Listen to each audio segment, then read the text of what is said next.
Hello everybody and welcome to your third Java tutorial. Now today we're going to be using something called Eclipse, which is an integrated development environment, which means it's a program that you can write your Java code on, compile your Java code, and even do cool stuff like debug your Java code, all sort of in the same place.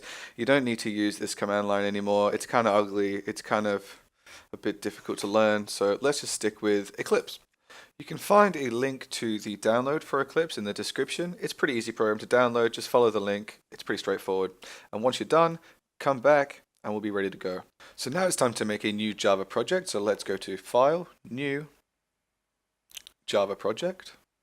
And we're going to call this project Tutorial and hit Finish. That will create our project. Now we need to click this little button here. And that will open a little window. That's a little bit small, let's just maximize that.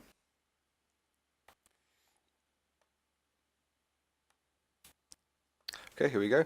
And this is our Java project. Our src right here is where we're going to be putting all of our code. So let's go to File, New, Class. Now let's call this class My Class. And hit Finish. Now, you can think of a class as kind of a recipe in a Java program. So much like you would have a recipe for a cake, which would tell you exactly what you need to build a cake, a class for Java is a recipe that your computer can read and understand what you want it to do.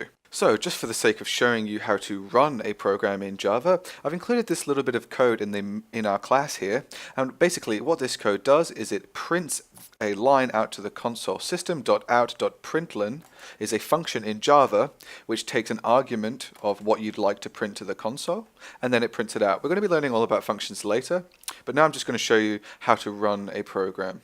So we go to Run and Run again. And if you haven't already saved this code, you might get a little window that says, would you like to save this code? You say yes. And then as you can see down at the bottom here, the program says hello world. So that's pretty much Eclipse. That's all we're going to be talking about in this tutorial. And in the next tutorial, we're going to be diving right into the code and talking about different types of variables, integers, strings, and things like that. So make sure you check out the next tutorial.